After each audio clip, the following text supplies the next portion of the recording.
en el multiespacio de la Universidad Católica de Santa Fe, los que están virtual también conectados a este panel que hoy compartimos de manera híbrida.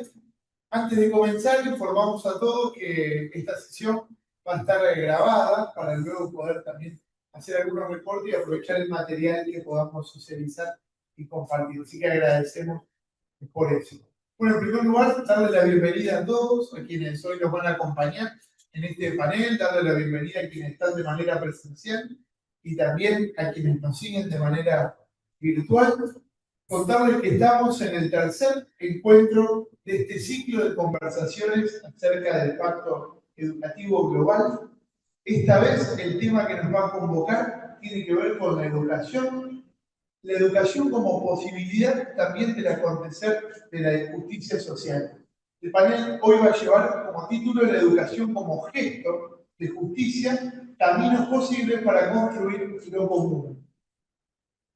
Si ubicamos este panel en el fondo, en perspectiva, con el telón de fondo que es el Pacto Educativo Global, como venimos conversando, pero porque algunos también se van sumando a esta experiencia, el Papa Francisco, a la hora de invitarnos a forjar un pacto educativo global, inmediatamente nos llama la atención o nos indica que la educación no es una cuestión de una persona aislada, sino que es una cuestión de la aldea.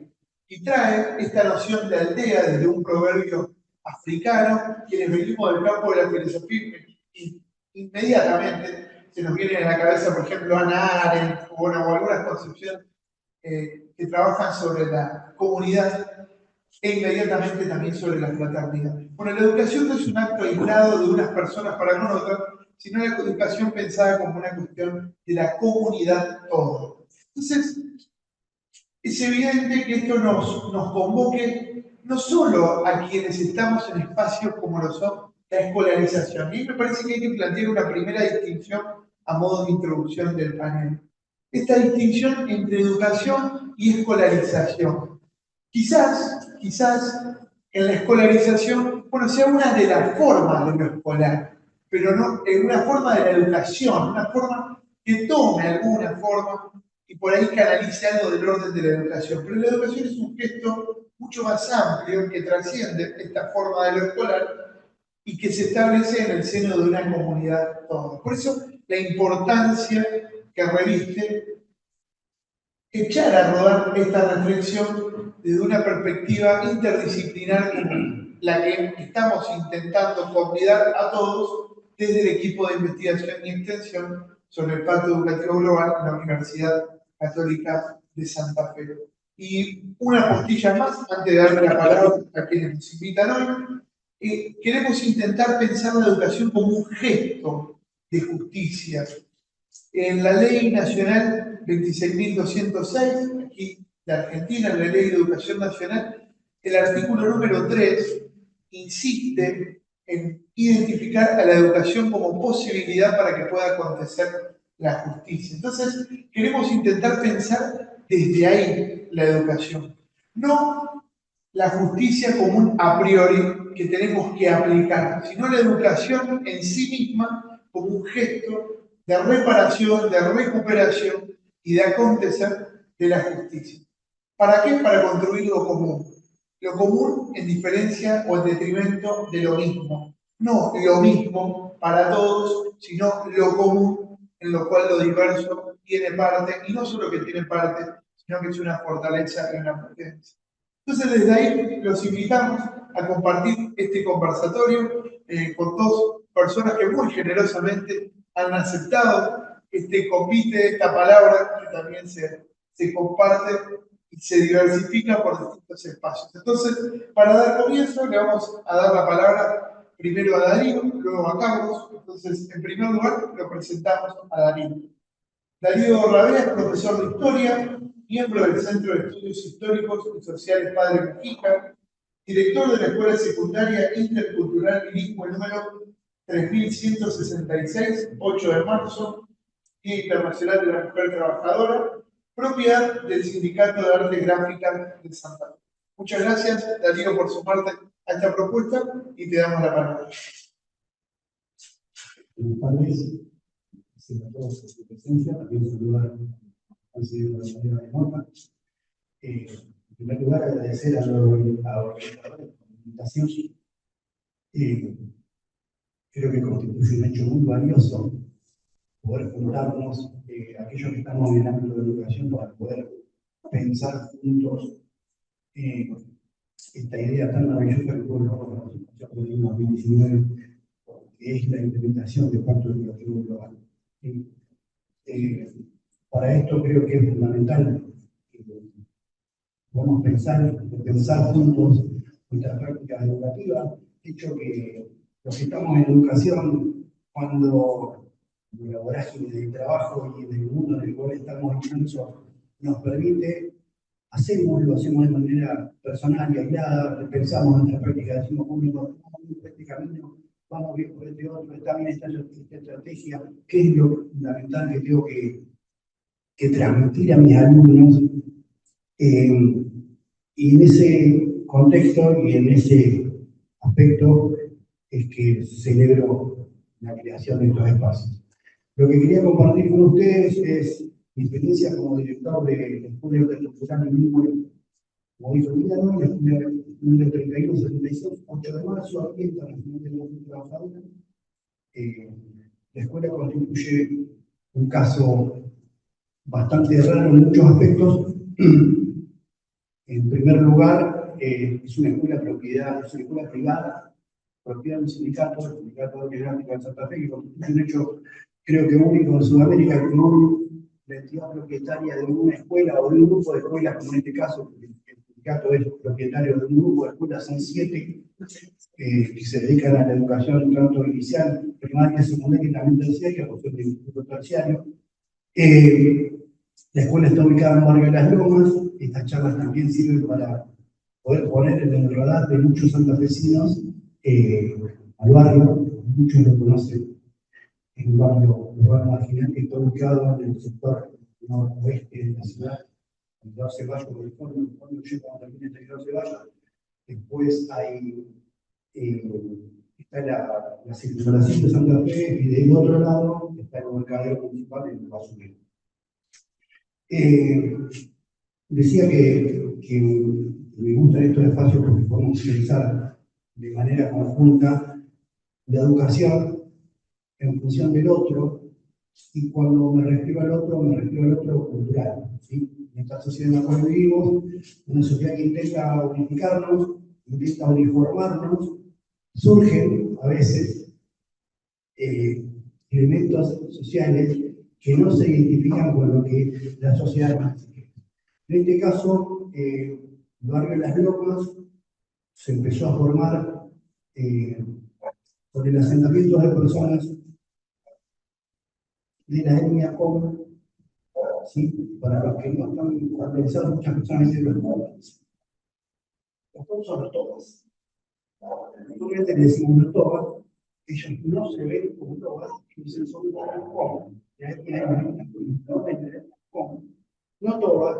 Está presente el profesor de Historia Americana, Isa, me va a corregir si me equivoco, pero allá por 1536, cuando los españoles fundan Asunción del Paraguay, la toman como base para empezar a descender lo que después va a ser el territorio argentino, toman como auxiliares de exploración a los aborígenes guaraníes.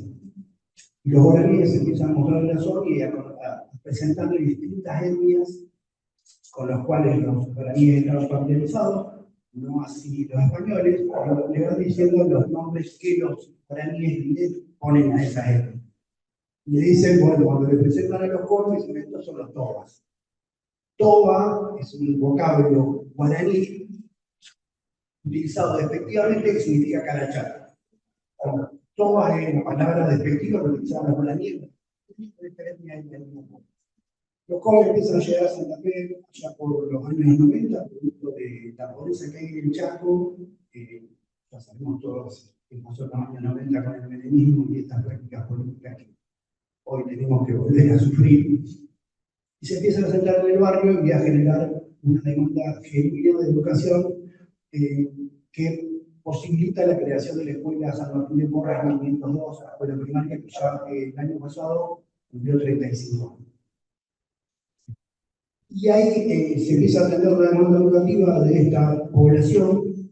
La escuela San Martín de Porres primaria recibe la categoría de intercultural bilingüe mucho más temprano que la nuestra. La nuestra se funda en 2010 o se crea a partir de la ley de educación en el año 2010. En el año 2021, yo ya siendo director de la escuela, me encuentro con una comunicación del Ministerio que celebra todavía, que es que nuestra escuela también es declarada, la secundaria es declarada intercultural.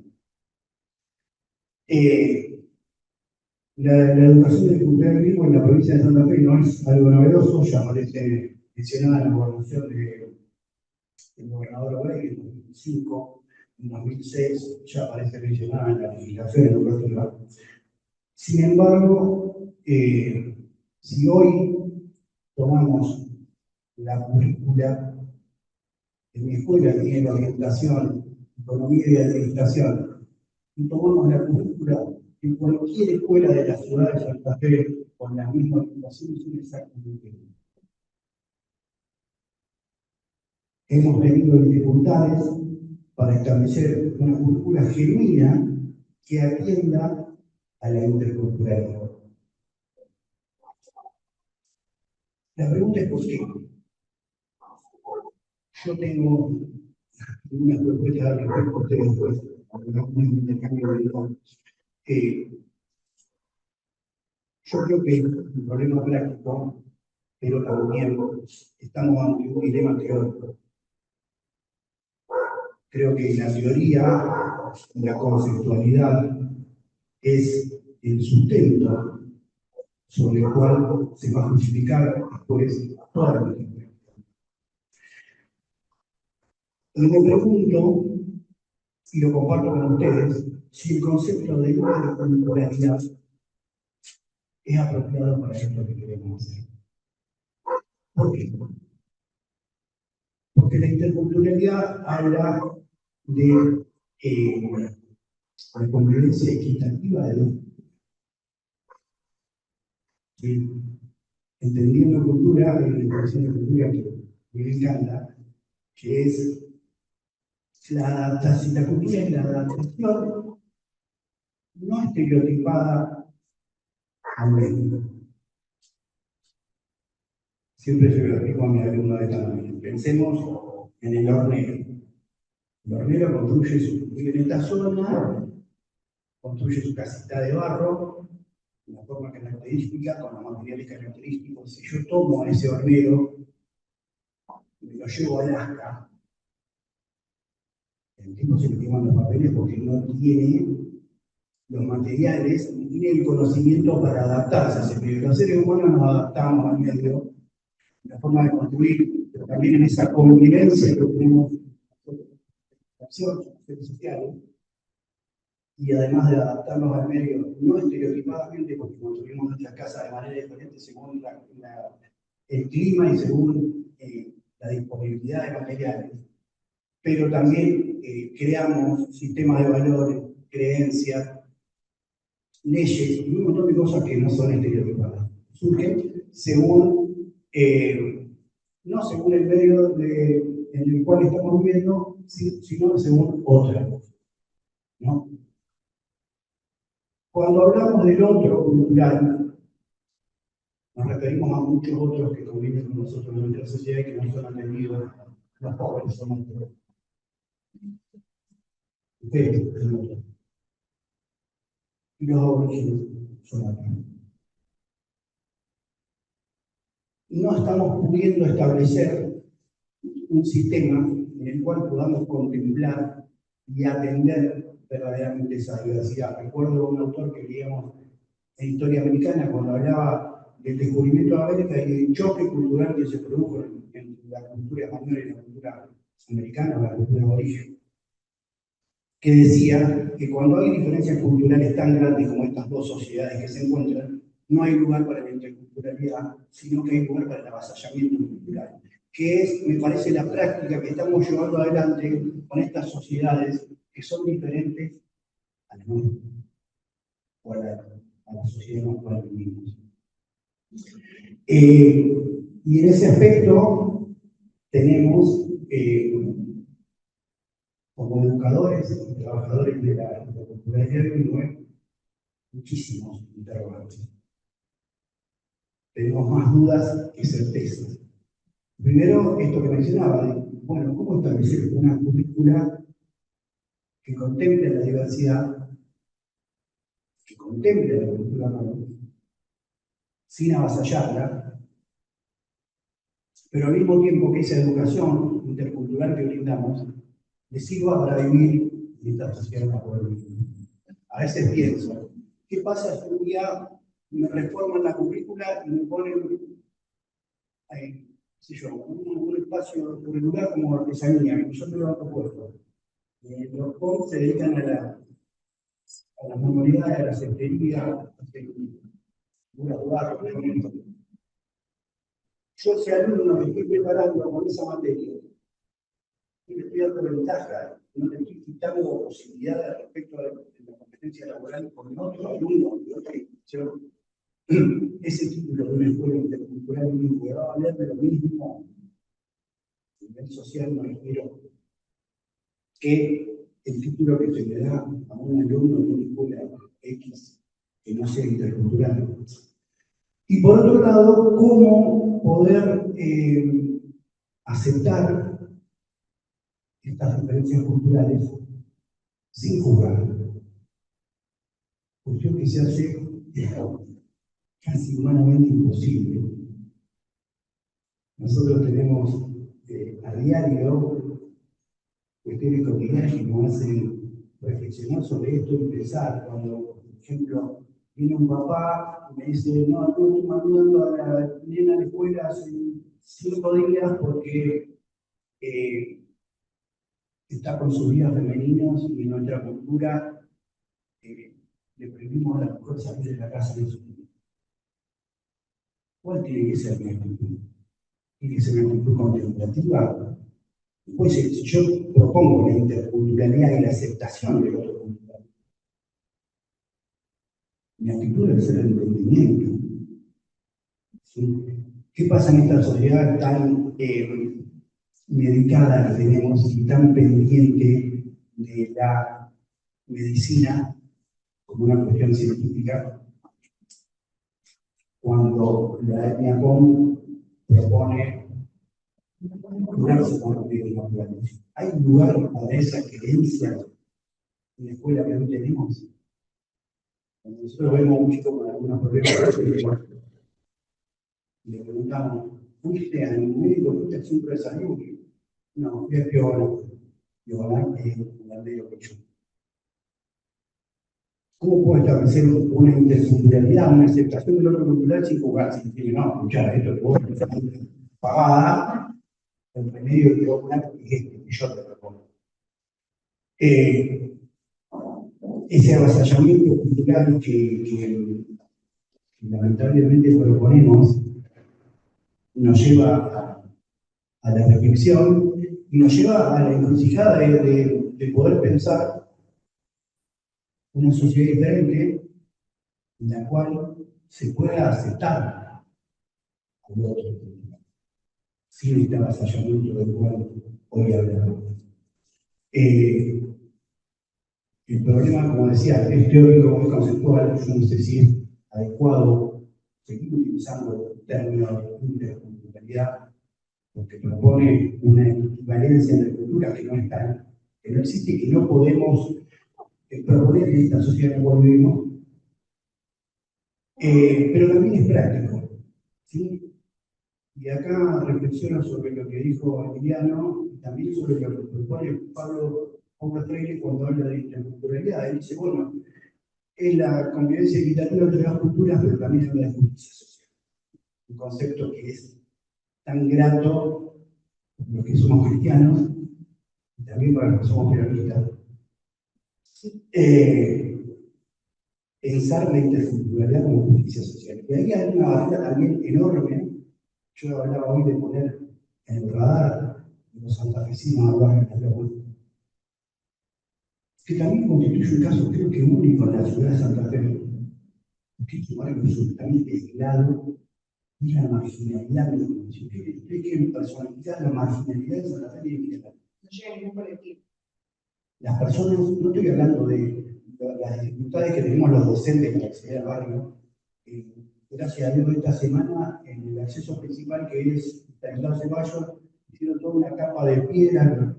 Hasta la semana pasada, con la lluvia, tuvimos que suspender clases porque nos enterramos. O porque una plenaria un martes que llovió torrencialmente, los profes me querían matar, porque se le enterraron los árboles, se bajó a empujar, esas dificultades que tenemos para acceder al barrio, los docentes, somos. Imagínense los que viven dentro del barrio, que tienen que caminar 25 cuadras para acceder al transporte público. Entonces, estamos ante la presencia de una doble marginación. Son marginados porque son origen y son marginados porque son pobres. Y ni hablar si son mujeres, más marginadoras. Entonces, recuperar este concepto de justicia social y poder incorporarlo a la educación cívico-económica educativa. A eso tenemos muchas discusiones con los docentes respecto de la importancia que tienen los espacios de disciplina. ¿No? Todos los docentes nos creemos, yo soy profesor de historia, y me creo y me convenzo a mí mismo de que mi materia es la más importante de todas las currículas. Lo mismo piensan los de matemáticas, lo mismo piensan los de biología y así. Y a veces, en una forma de hacer el bien, ¿no? Bueno, yo no voy a ser exigente con mis alumnos, porque esa exigencia va a posibilitar que uno mejore, conozca, progrese, concepto también del siglo XIX, que no sé si hoy es aplicable. Pero esa exigencia y esa importancia disciplinar tiene que tener una condición cívico-económica, que es la justicia social, para atender a la pavada que yo estoy hablando de historia, que son pavadas para los pibes que viven una realidad como la que viven ellos, donde no hay acceso a la vivienda, donde viven en viviendas muchas veces indignas, donde las condiciones en las cuales viven infraestructurales no les permiten salir de la casa cuando llueve. Las calles cuando llueve, las mismas son una verdadera aldea medieval, no se puede salir de la casa. Muchas veces se quedan 3 o 4 días hasta que seque para proteger al hermano único calzado que tienen. La escuela no te cuenta con un comedor, además, que le provee de desayuno y de almuerzo, sin tener todas esas condiciones fundamentales para la vida humana. El niño o el adolescente no puede prestar atención a una disciplina, sea la disciplina que sea, lo más interesante y necesaria que consideremos que sea para su futuro.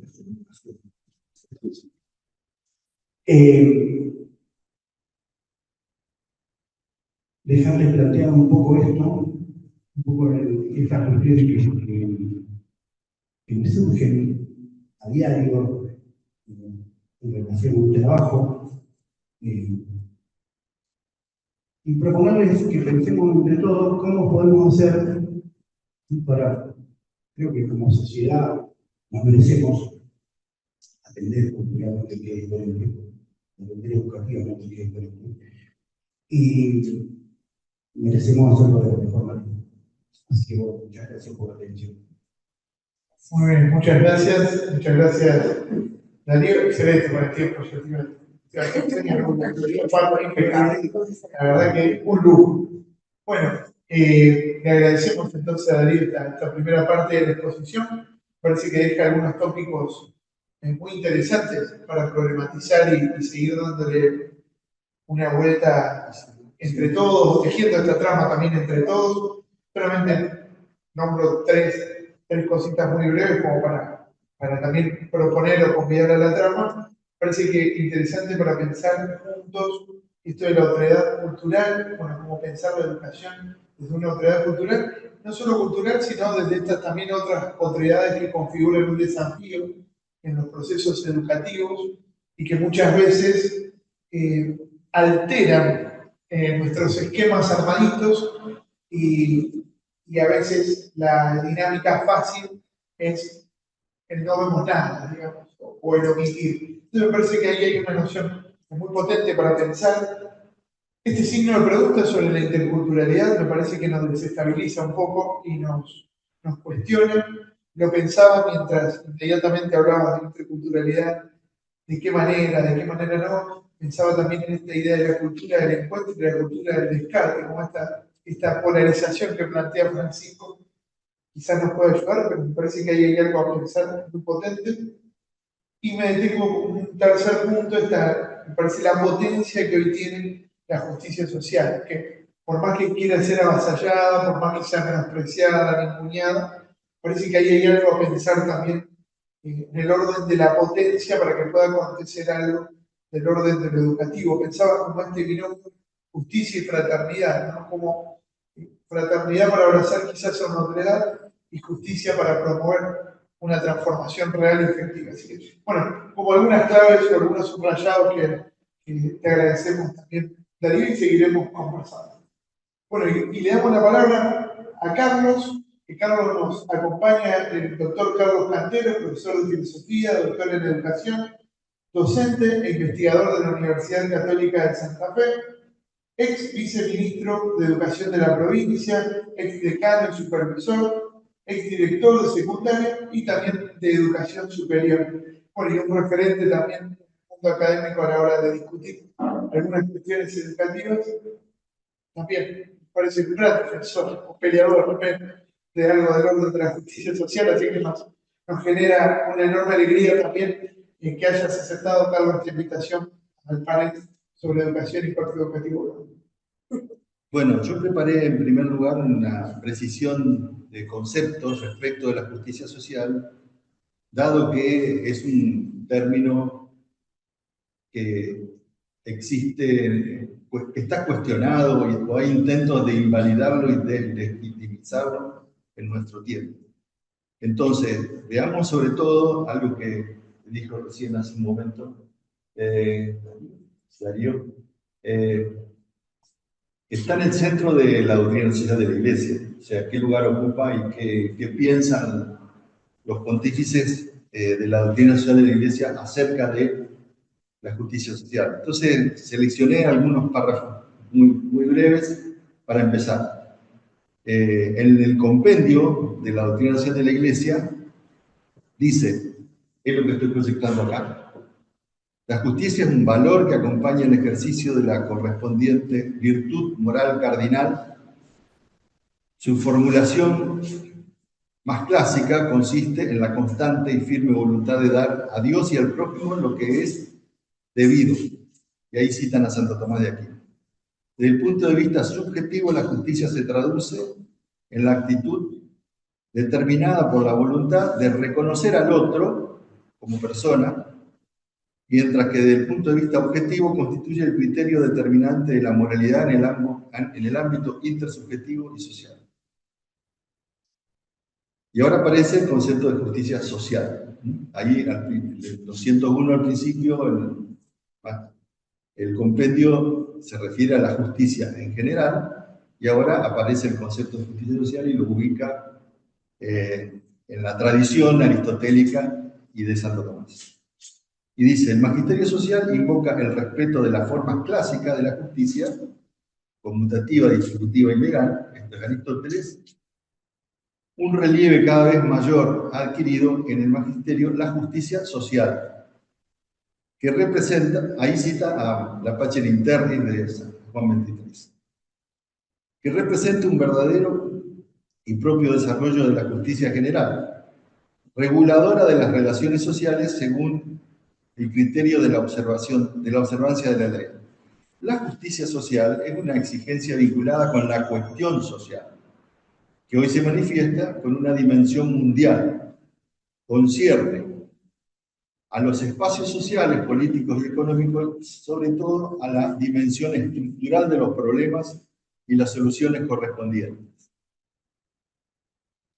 La justicia resulta particularmente importante en el contexto actual en el que el valor de la persona, de su dignidad y sus derechos, a pesar de las proclamaciones de propósitos, está seriamente amenazada por la difundida tendencia a recurrir exclusivamente a los criterios de la utilidad y del tener.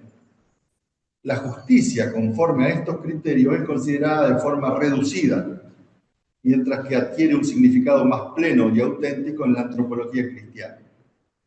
La justicia no es una simple convención humana, porque lo que es justo no está determinado originariamente por la ley, sino por la identidad profunda del ser humano.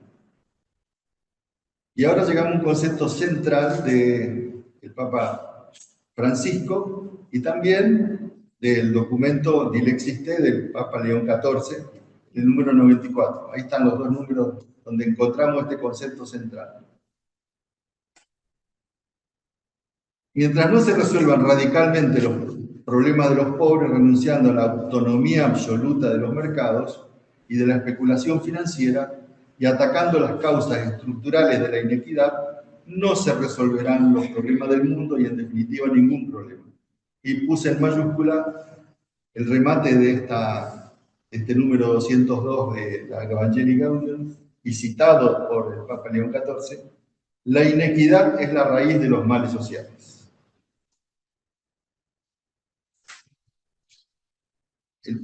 El Papa actual, León XIV, en la Dilexis Te, número 90-98, expone bajo el título Estructuras de pecado que causan pobreza y desigualdad extrema, y si es preciso seguir denunciando la dictadura de una economía que mata y reconocer que mientras las ganancias de unos pocos crecen exponencialmente, las de las mayorías se quedan cada vez más lejos del bienestar de esa minoría feliz. Este desequilibrio proviene de ideologías que defienden la autonomía absoluta de los mercados y la especulación financiera. De allí que se niegue el derecho del control de los estados encargados de velar por el bien común. Se instaura una nueva tiranía invisible, a veces virtual, que impone de manera unilateral e implacable sus leyes y sus reglas.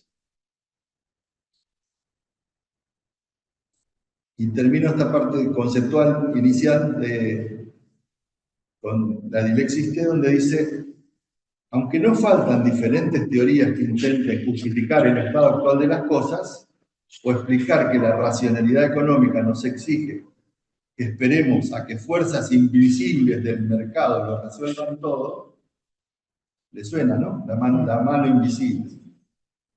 La dignidad de cada persona humana debe ser respetada ahora, no mañana. Y la situación de miseria de muchas personas a quienes esta dignidad se niega debe ser una llamada constante para nuestra conciencia. Bueno, yo al principio les dije que existen intentos de invalidar, de quitar valor, de deslegitimar el concepto de justicia social. Entonces, ¿no? Ahora no lo sé. No, porque está el PowerPoint proyectado. Hay que ver si podemos cambiar. Bueno, no importa. No, es una cosita muy breve que quería. Un artículo que salió publicado el 30 de septiembre del 2024 de un señor que se llama Alberto Venegas Lynch, que es el principal referente del actual gobierno nacional, citado en muchísimas oportunidades, por ejemplo en el último discurso de inauguración del año legislativo por parte del presidente Milei. El título del artículo se llama El Papa Francisco, la justicia social y la mayor pobreza. Este señor dice: la denominada justicia social solo puede tener dos acepciones. O es un pleonasmo grotesco, ya que la justicia no aplica a minerales, vegetales o animales, o es la contracara de la definición clásica de dar a cada uno lo suyo. Y lo suyo remite a la propiedad privada. Bueno, ¿qué quiere decir este señor? Pleonasmo sería una especie de expresión redundante. Es como decir subo, arriba. Justicia social, él dice, la justicia no se aplica a minerales, a vegetales, a animales. Todas las formas de justicia, la conmutativa, la distributiva y la legal, son sociales. Entonces dice un pleonasmo, es como una expresión redundante. Eso es una posibilidad. Bueno, con los textos que acabamos de leer antes, no sé. Se refieren claramente a que no se trata de una expresión redundante, sino que es una expresión que hace referencia al estado actual de la cuestión social, es decir, las grandes concentraciones de riqueza y al mismo tiempo la existencia de innumerable cantidad de gente que no llega a cubrir las necesidades básicas. Y después se dice, o es la contracara del concepto clásico de justicia, dar a cada uno lo suyo, donde lo suyo es la propiedad privada, una interpretación completamente distinta de la doctrina social de la Iglesia. Más abajo dice, el Papa Francisco ha formulado en repetidas declaraciones y escritos que contradicen los fundamentos elementales de una sociedad justa. En su mensaje a la Organización Internacional del Trabajo, en el año 2021, el Papa Francisco afirmó: siempre, junto al derecho de propiedad privada, está el más importante, anterior al principio de la subordinación de toda propiedad privada al destino universal de los bienes, y por lo tanto, el derecho de todos a su uso. Entonces dice, ahora, eso dice el Papa Francisco, y Venegas Link critica al Papa Francisco diciendo: a nadie se le escapa que con este peculiar silogismo la propiedad privada queda sin efecto e irrumpe lo que en ciencia política se conoce como la tragedia de los comunes, es decir, lo que es de todo no es de nadie. Bueno, y sí.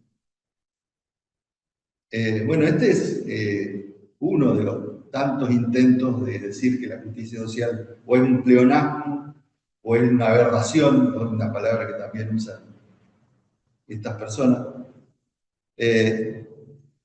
totalmente a contramano de lo que afirma la doctrina social de la Iglesia como un concepto central. Respecto de que la propiedad privada es un derecho absoluto, tendría el señor Venegas Lynch y todos los que lo siguen que repasar la Mater in Magistra, la Pacem in Terris, la Labor in Exercens, números 11 a 15 de Papa San Juan Pablo II, donde claramente dice que el destino universal de los bienes es el derecho natural primario, lo que acabo de leer de Francisco también, y el derecho natural secundario es el de la propiedad privada, o sea, un derecho natural subordinado al destino universal de los bienes. Entonces, retomando todos estos temas, ahora avancemos un poquito, ¿no? Yo les dije recién, concepto central del Papa Francisco y León: la inequidad es la raíz de todos los males sociales. ¿Y por qué dicen eso? Bueno, voy ahora a referirme a voy a dar algunas cifras sobre la concentración de la riqueza. Oxfam, que es una organización internacional que estudia la distribución de la riqueza y de los ingresos en el mundo, nos dice: la riqueza... Carlos, pásate si puedes para eso.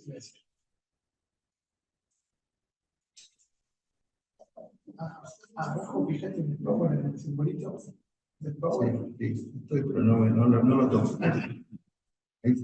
Ahí lo tomo. A ver. Estamos ahora por el otro lado. Parece que te...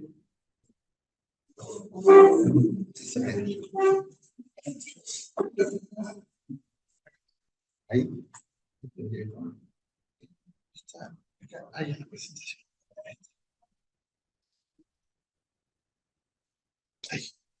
Ahí va.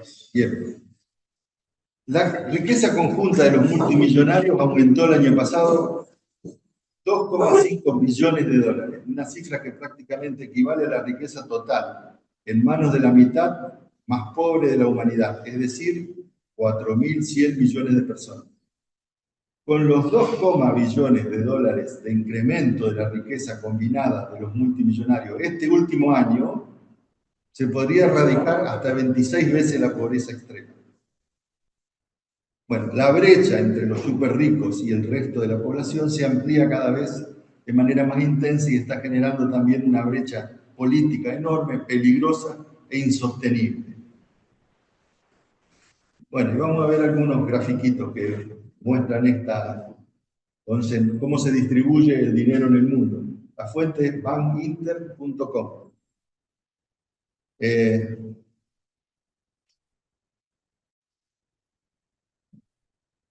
Yo no veo muy bien, por eso estoy... Pero, a ver, fíjense bien. El 1,6% de la población posee el 48,1%. El 16%, 39,2% de la riqueza. El 41%, el 12%. Y el 40% de la población mundial, 0,6%. Bueno, eso mismo está puesto acá en este cuadrito. La cantidad está el 48%, 60 millones de personas, y cuanto a 1.550 millones de personas, 0,6%. Otra fuente apunta a lo mismo. La riqueza global concentra una tendencia al alza entre los más privilegiados. El 0,001 más rico posee una proporción de patrimonio que triplica la suma de los bienes de 2.800 millones de personas, de adultos más desfavorecidos.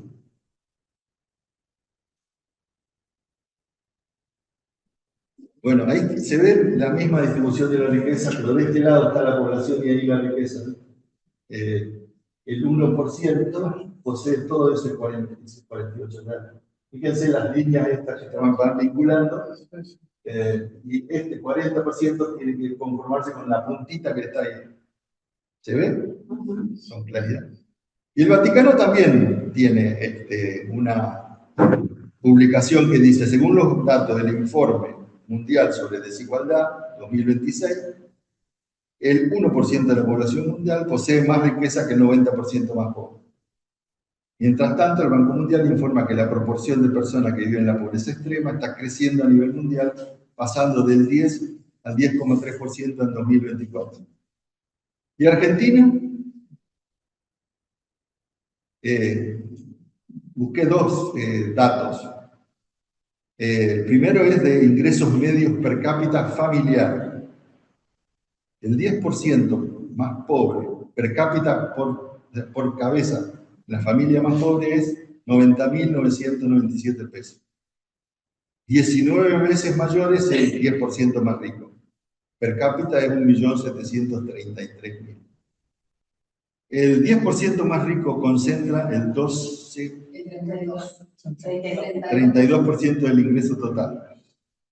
El 10% más pobre percibió el 1,7% del ingreso total. El 20% más rico percibió el 50%, el 30% más pobre el 9%. Y bueno, y acá está la pirámide de Argentina. Este dato es de Argentina.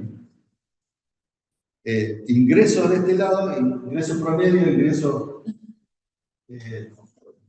esta es la base, este es el ingreso promedio, el 5% más rico, y ahí vamos bajando. El 26% tiene promedio de ingresos de 700. Entonces ahora relacionamos esto que decía el Papa, la inequidad es la raíz de los problemas de todos los males sociales. Relacionamos esta cuestión de la inequidad que tiene estos números, esta dimensión, porque me parece que los datos nos muestran esto, ¿no? La magnitud de la concentración de la riqueza y el impacto que tiene en la distribución del ingreso. ¿Cómo esto se relaciona con la educación? Bueno, una afirmación inicial que hago es la educación en Argentina y en nuestra provincia y también en América Latina reproduce y retroalimenta las desigualdades sociales de origen, que tienen esta magnitud. Entonces ahora voy a ilustrar en qué sentido y en qué magnitud también reproduce y retroalimenta las desigualdades sociales de origen. Cuando la educación, al principio en la presentación inicial lo decía Emiliano, está pensada, tiene como objetivo constituirse en un camino de justicia y de movilidad social ascendente, de posibilidades de crecimiento personal, social, comunitario y como patria en el país. Entonces, pero no está sucediendo. Lo que está sucediendo es que reproduce, y no solo eso, sino que retroalimenta la desigualdad social. Y voy a mostrar algunos datos que dimensionan esta reproducción y esta retroalimentación. El primero es este cuadro de Argentinos por la Educación, que muestra una cohorte, la cohorte que empezó primer grado en el 2013 y terminó quinto año de la secundaria en el 2024. Aquí están los que terminaron, de cada 100 que empezaron en el 2013, ¿cuántos terminaron en el 2024 en tiempo y forma? Tiempo significa en los 12 años que prevé el sistema, o sea, sin haber discontinuado su trayectoria y habiendo alcanzado niveles satisfactorios en matemática y lengua en las pruebas a aprender del año 2024. ¿Qué nos muestra el cuadro? Que en Argentina, promedio, solo 10 de cada 100 de esos chicos, 10 de cada 100 que empezaron en 2013 primer grado, terminan en 2024 en tiempo y forma. Es el promedio. Pero además del promedio se ve que las provincias las más ricas, Cava, por ejemplo, es el 23. Formosa es el 5. El NEA y el NOA están acá abajo. Y el 5, la Rioja, el 5, el 6, 4 de cada 100 llega. O sea, el nivel satisfactorio de la prueba de aprender es lo deseable, lo aceptable, lo que diríamos a nivel de aprobación. Y me refiero ahora a las pruebas de aprender. Aclarando que las pruebas de aprender evalúan si los adolescentes, en este caso de nivel secundario, el quinto año de la prueba censal del año, la última, 2024, evalúan conocimientos, saberes, definidos en los núcleos de aprendizaje prioritario, acordados en el Consejo Federal de Educación, es decir, los saberes socialmente relevantes a los que tiene derecho todo niño, todo adolescente, como conocimientos, saberes que necesita para su desarrollo personal, su protagonismo como ciudadano, su inserción laboral, el desarrollo de sus capacidades y de todas las dimensiones de su personalidad. No evaluamos, las pruebas de aprender no evalúan la calidad educativa en su totalidad, porque calidad educativa es más que conocimiento de matemática y lengua, o en algunos otros años también evaluaron ciencias sociales, ciencias naturales y formación ética. Sin embargo, porque calidad educativa es un concepto que necesariamente se refiere a la formación integral de la persona. O sea, no es todo lo que evalúa la prueba de aprender, pero evalúa aspectos fundamentales, porque un alumno que no comprende lo que lee, que no aprendió a leer y a escribir, o su alfabetización es deficiente, tampoco puede aprender otras disciplinas, tampoco puede participar activamente en la ciudadanía e insertarse laboralmente como es su derecho, todo esto. Por lo tanto, haciendo estas aclaraciones y dándole el valor que tiene, pero también el límite que tiene la prueba de aprender, veamos. Las últimas pruebas de aprender son las del 2024, este cuadro muestra la serie de las pruebas.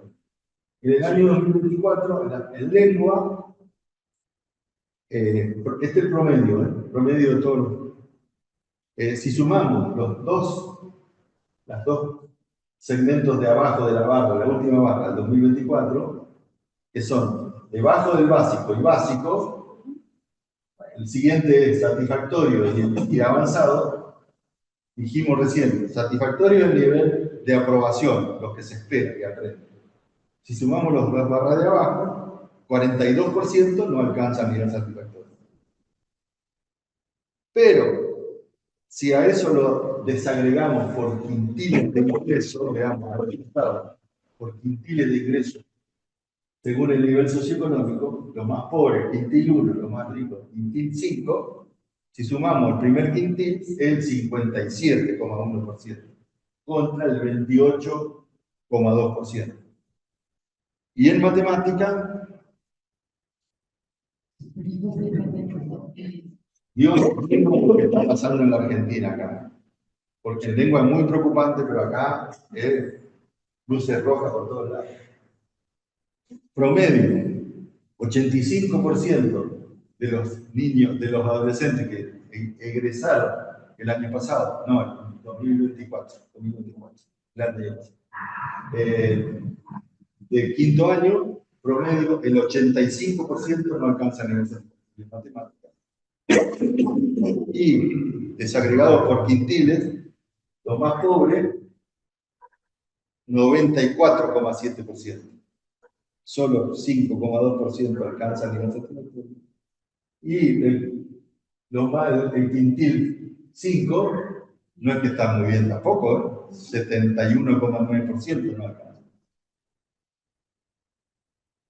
Bueno, frente a estos dos datos que les doy, ¿no? El seguimiento de la cohorte 2013-2024, resultado de la prueba de aprender, se podrían seguir, podríamos referir a mucho más indicadores que muestran lo que dije antes, que el sistema educativo actual reproduce y retroalimenta las desigualdades sociales de origen. Frente a esto, me parece que la propuesta del Papa Francisco del Pacto Educativo Global nos invita, nos convoca a preguntarnos y a impulsar, ser promotores de acciones de justicia social en materia educativa. Una pregunta que a mí me surge: ¿la calidad de la educación para todos es un derecho? En la Ley de Educación Nacional dice eso. Por ejemplo, dice el artículo 84.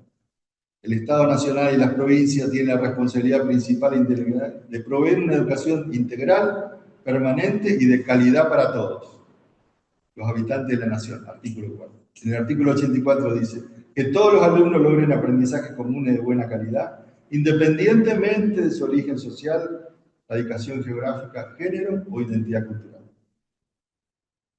Dice, la Ley de Educación Nacional es un derecho humano fundamental, al que por lo tanto tienen que acceder todos, independientemente de su origen social, radicación geográfica, etnia, género, identidad cultural.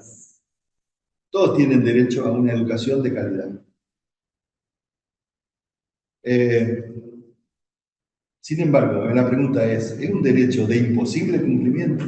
¿Es posible que todos alcancen, logren una educación de calidad?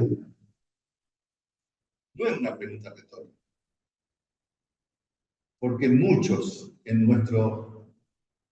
docentes, muchos padres también, muchos directores de escuela,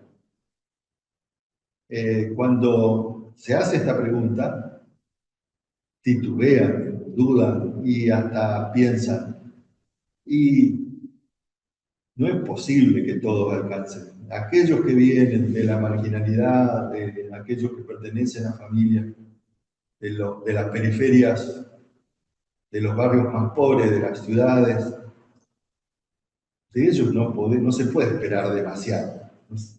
Más que hasta cierto nivel no van a alcanzar. Y la seña está cerca del piso, esa seña. Más que de aquí no van a pasar, está cerca del piso, esa seña. Y eso, a pesar de que no se dice expresamente o explícitamente, Sin embargo, en la práctica, en el imaginario de muchos, esa idea está. Y si se espera poco, se va a hacer poco y se va a obtener poco. Una vez encontré en un texto de un pedagogo español esta frase, que era una cita de un ex ministro de Educación de Colombia. Decía: si a mí se me apareciera el arcángel Gabriel y me dijera que no hay sino dos opciones, la de proporcionar una educación de primera a una tercera parte de la población, o una educación mediocre a todos, no vacilaría un segundo. Yo escogería una educación de primera para una tercera parte de la población, porque esta tercera parte de la población saca al país adelante.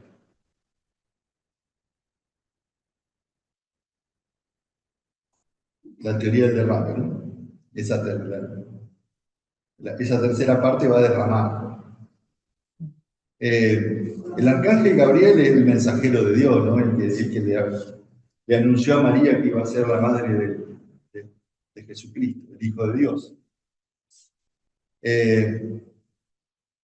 Yo cuando muchas veces les presento a mis alumnos esta frase, le pongo el dilema del arcángel.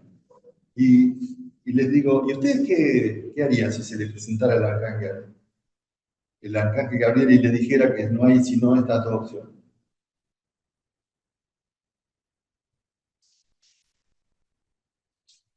Y muchos dudan o dicen: y yo elegiría lo mismo que el ex ministro de Educación de Colombia.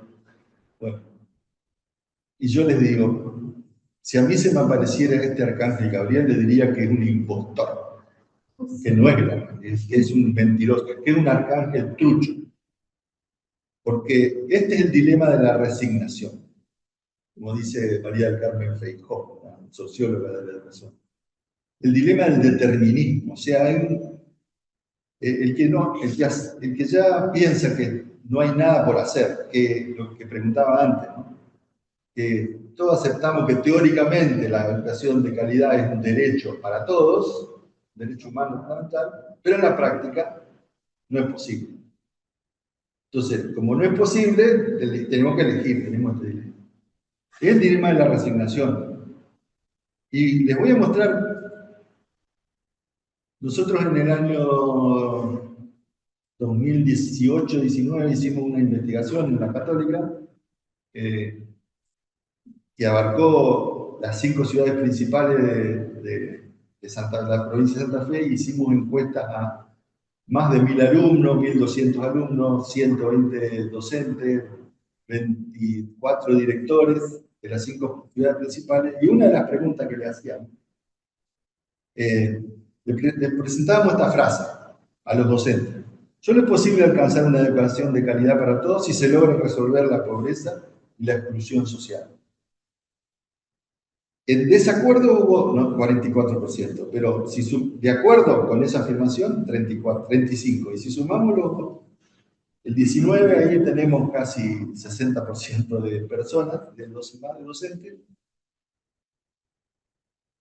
pero sobre todo los que dicen que estar de acuerdo, que están afirmando que el determinismo, o sea, que el que nació en una cuna, en una familia pobre, va a tener una educación pobre. Y que hasta que no se resuelva el problema de la pobreza, de la marginalidad, de la desocupación, etc., de la exclusión social, no va a ser posible una educación. Con lo cual yo siempre le pregunto: ¿y entonces cuándo? ¿Qué hacemos con los que ahora están en la escuela? Que es lo que decía una de las frases del Papa León. La justicia social es ahora. Son las personas, estos niños, estos adolescentes, están ahora en las escuelas. ¿Qué les decimos? Esperen, tranquilos, hasta que los adultos, los políticos, los economistas, los gestores, los dirigentes sociales, etcétera, los dirigentes sindicales, los dirigentes políticos, etcétera, logremos erradicar la pobreza. Mientras tanto, ustedes esperen. No esperen, confórmense con una educación de cuarta calidad. determinismo. Y miren esto otro. Nosotros le preguntábamos, al ingresar al secundario, un alto porcentaje de alumnos no puede leer de manera autónoma los textos de estudio de cualquier materia. 78% dijo estar de acuerdo con esta afirmación. La siguiente pregunta era, los alumnos ingresantes que no poseen las capacidades requeridas para cursar la escuela secundaria, por ejemplo, porque no comprenden lo que leen, deben resolver la situación con la ayuda de los adultos convivientes. ¿Estuvieron de acuerdo con esta afirmación? Casi 40%. Y en desacuerdo, y ahí, el otro 40%. Solo el 20% dijo tener que ser. ¿Qué dice esta frase? No es mi problema, es tu problema. Es tu problema y de tu papá. Con lo cual, si antes decían que el 80% decía vienen con problemas, y ahora la escuela le está diciendo a los profesores, el 80% está diciendo arreglate la sola. ¿Quién se puede arreglar solo? La familia que puede ayudarlo con un profesor particular o con... O sea, pues, frente a este determinismo en el que voy cortando. Frente a este determinismo que existe en la actualidad y que existe en el imaginario y en las prácticas educativas, pedagógicas, de muchas personas, ¿qué hacer? ¿Qué decir? En primer lugar, fundamental esto que dice Flavio Terigi en un texto muy conocido. Todos los niños y niñas, adolescentes pueden aprender bajo condiciones pedagógicas adecuadas. Porque ella dice, hoy se puede sostener que excepto en condiciones muy extremas de lesiones u otros compromisos biológicos, todos los niños y niñas, adolescentes pueden aprender bajo condiciones pedagógicas adecuadas. ¿Por qué? Porque el aprendizaje depende cada vez más de la situación educativa que de las condiciones. Más de las particularidades de las situaciones educativas, más de las condiciones pedagógicas en las que tiene lugar la escolarización, que de las capacidades que los chicos portan o que les faltan, o que supuestamente les faltan. Y otro referente, me parece, de esta posición de que es posible una educación de calidad para todos, y no solo posible, sino un imperativo ético, este gran psicólogo de la educación argentina que se llama Ricardo Vaquero, que en un precioso librito, Construyendo Posibilidad, él se refiere a la dificultad de predecir el fracaso escolar de los más pobres. Y él dice en una parte, la predicción de que los niños más pobres van a fracasar sería completa si dijéramos difícilmente estos niños progresen en la escolaridad común, habida cuenta de lo que indican los resultados de la exploración, lo que yo mostré antes de los resultados de la prueba de aprender, por ejemplo, de los pobres. Las estadísticas muestran que los pobres van a fracasar, los pobres van a tener resultados mucho más bajos. Bueno, la predicción de fracaso sería completa si dijéramos, ahí puse en negrita, dado que debemos considerar improbable que se modifiquen de modo sustantivos las condiciones de enseñanza escolar. O sea, como nosotros tenemos un sistema perfecto, una escuela que enseña perfecta, las condiciones de la enseñanza son muy adecuadas, no la vamos a cambiar nosotros, entonces van a fracasar. La predicción sería completa dado que nosotros no vamos a cambiar nada. ¿Se entiende? Frente a esta, yo quiero terminar mostrando algunas experiencias, porque a mí me parece que decir todos pueden aprender, la calidad educativa es posible también en condiciones y en contexto de pobreza. Por supuesto que yo comencé esta presentación diciendo la necesidad de la justicia social. Hay que modificar las estructuras de pecado, como decía León XIV. Hay que resolver de raíz el problema de la pobreza, de la marginalidad, de la exclusión social. Dejando claro, perfectamente claro eso, sin embargo, hoy en la situación en la que estamos, también es posible que la educación sea un camino de crecimiento y de movilidad social ascendente. Y doy experiencia, ejemplo de que eso es posible hacerlo también en situaciones, en condiciones de pobreza. Hace poquito salió un artículo en Infobae, hace 3 o 4 días, de un reportaje que le hacen a Bebé Guarruda.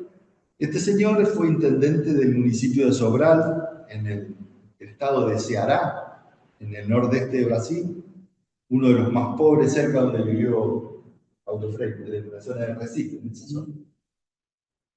Bueno, este hombre empezó ahí, en el municipio de Sobral, una experiencia de mejoramiento integral de la educación de las escuelas en Brasil y en ese estado. Las escuelas dependen del municipio. De allí, Sobral tenía resultados en la IDEP, se llama, lo que para nosotros son aprender en ello un índice de educación básica, que no solamente muestra resultados de aprendizaje, sino una combinación de aprendizaje con permanencia, trayectorias escolares, continuas y completas. Estaba en los últimos lugares de Brasil, la escuela del municipio de Sobral. Pasaron después de un programa sostenido de trabajo con los directores de la escuela, con los docentes, formación docente, mejoramiento de la infraestructura, de trabajo colaborativo con la comunidad, etc. Pasaron a los primeros lugares de Brasil. No de un año para otro, pero con un trabajo sostenido, con políticas de Estado en materia educativa, pasaron a ser. De allí la experiencia se trasladó a todo el estado de Ceará y a todo el estado de Pernambuco, que está al lado. Y ahora, actualmente, a muchos otros estados de Brasil. El ministro de Educación de Brasil, que se llama Camilo Santana, ministro de Lula, viene de esta experiencia. Fue gobernador del estado de Ceará. Si quieren más información de esta experiencia, en qué consisten, etc., hay un libro muy, muy bueno de Axel Rivas y Martínez Caso, que se llama Las llaves de la educación, que muestra cómo estados subnacionales, o sea, provincias, en este caso ellos llaman estado de Brasil, lo que nosotros llamamos provincia, pero también muestra que en Perú eso fue posible, que en Chile, en Argentina, muestra estados subnacionales que consiguen muy buenos resultados, mejora sostenida de los resultados de aprendizaje de los alumnos en contextos de pobreza.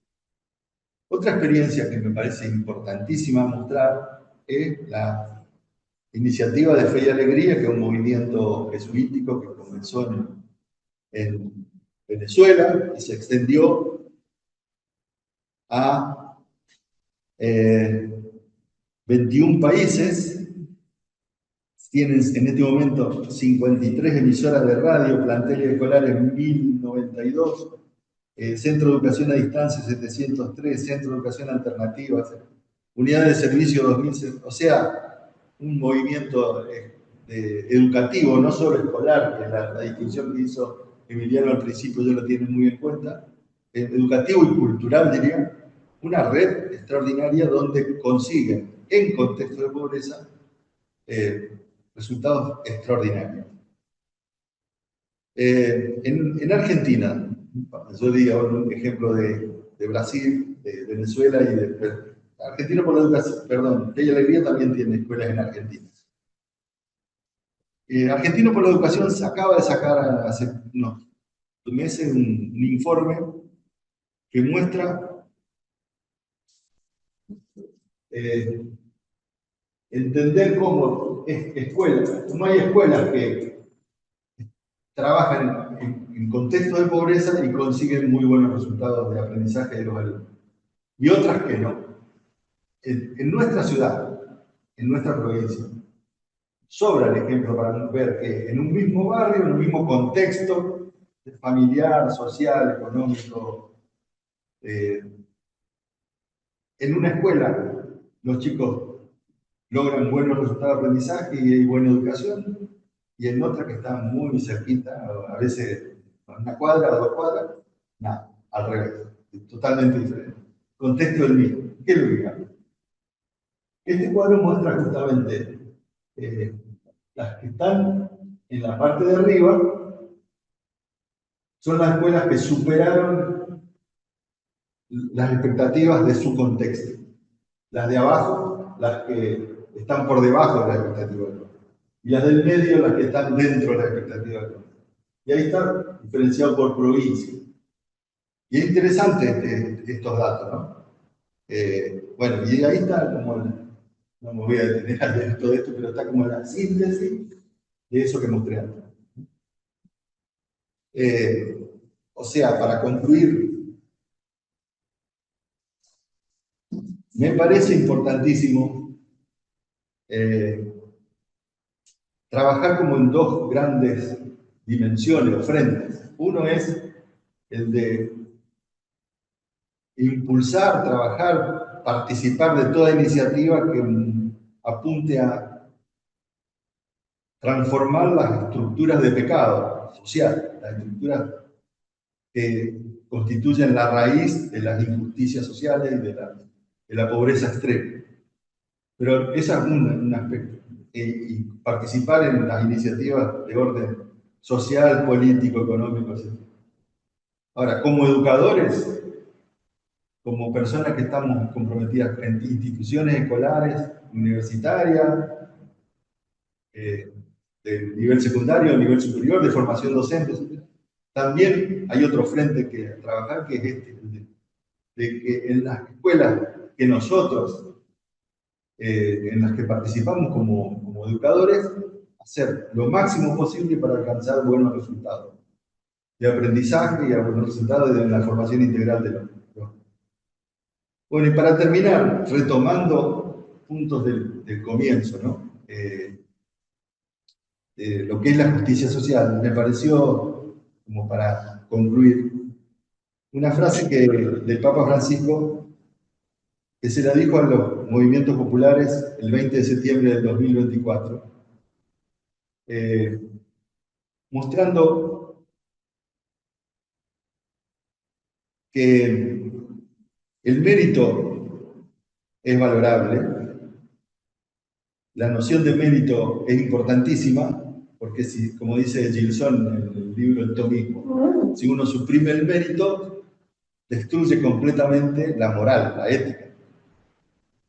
Ahora, el punto está en qué es lo que consideramos meritorio. Y la meritocracia, un concepto que no tenía otra frase de Francisco que critica muchísimo ese concepto de mérito, tal como es usado sobre todo para fomentar el individualismo y la competencia entre individuos, entre instituciones, entre escuelas.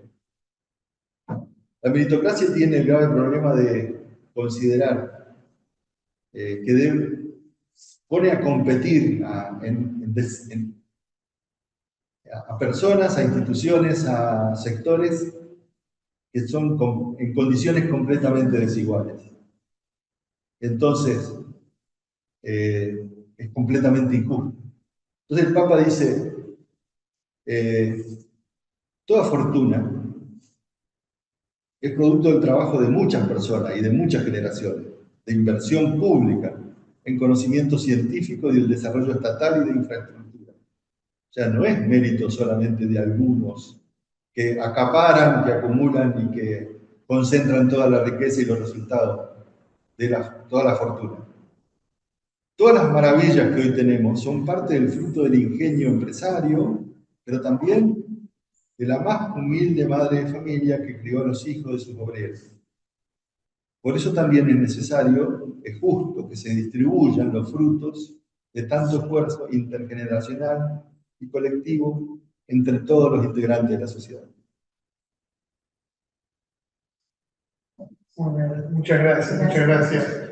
Gracias, Carlos. Bueno, me parece que antes de comenzar el diálogo, hay muchísimas aristas para poder retomar, pero bueno, también haciendo como un pequeño subrayado, como hicimos en la presentación de Darío.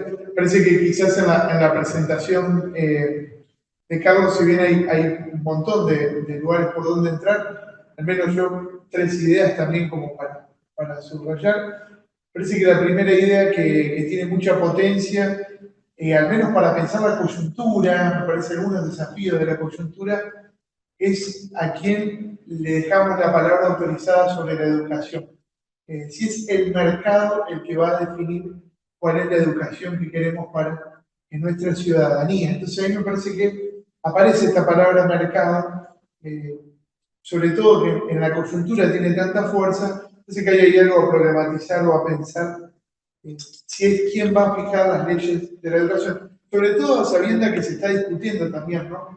Esta posibilidad, esta ley de educación que está a las puertas. Por otro lado, me parece que los datos, todo el repertorio de datos que Carlos nos compartió, alienta a problematizar esta idea de una educación que a veces reproduce y retroalimenta las desigualdades de origen. Me parece que ahí también hay algo a pensar. Y inmediatamente, mientras Carlos exponía todos los números, se me venía a la cabeza, y con este cierre que hiciste, la noción de educación de Graciela Frigerio cuando define la educación con 3 verbos, ¿no? Resistir, interrumpir e inaugurar, ¿no? De qué manera también una educación que resiste, que interrumpe estas profecías también de fracaso y que inaugura la novedad posible.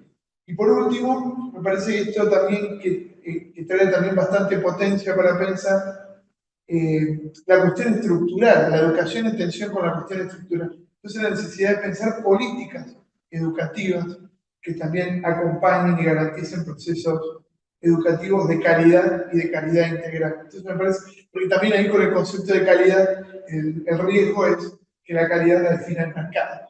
Entonces, como políticas estatales que también nos ayuden a forjar los espacios donde se teje una educación de verdadera calidad integral. Así que bueno, le agradecemos a Darío y a Carlos por 2 presentaciones que nos hacen pensar un montón y abrimos el diálogo para los intercambios, para las consultas y demás. Así que si alguno tiene alguna inquietud, es un muy buen momento para compartirla. Si no, yo tengo unas 22 anotadas más o menos, pero no quiero aburrir a nadie. ¿Quieren que empezamos por acá y esto ahorita? Bien. Como así. Bien. Ahí está. Acá desde la realidad efectiva hay una pregunta. Después vamos a la realidad virtual. Bueno, gracias Carlos, gracias Darío por acompañarnos en esta propuesta y por los aportes. No lleguemos a la Carlos, cuando hablabas de esto de la depresión, de impotencia, ¿no? Frente a algunos datos, en una cultura que se va extinguiendo. Y me acordaba que, así como Francisco hablaba de la cultura del descarte, León está hablando, o viene hablando, de la globalización de la impotencia, como un clima que se va generando de estas cosas no se sabe, ¿no? A todos los niveles. Y él, frente a la globalización de la impotencia, propone algo interesante, que es generar la cultura de la reconciliación, lo llaman, como soporte. No estoy hablando simplemente de un nivel religioso, teológico, digamos, católico, sino estoy hablando, así como Francisco lo de la misericordia en su momento, como herramienta para vencer quizás la impotencia de los números, ¿no? Las estadísticas.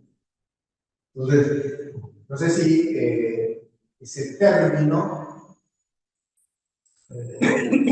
ayuda como a conceptualizar e incluso para visibilizar estas últimas propuestas que vos mostrabas, ¿no? Donde la negrita reconciliación, misericordia o empatía, o como queramos llamarlo, desde la línea que vengamos, es la clave para vencer a la impotencia que nos van arrojando los números y algunas narrativas también, se van transformando en leyes del pasado.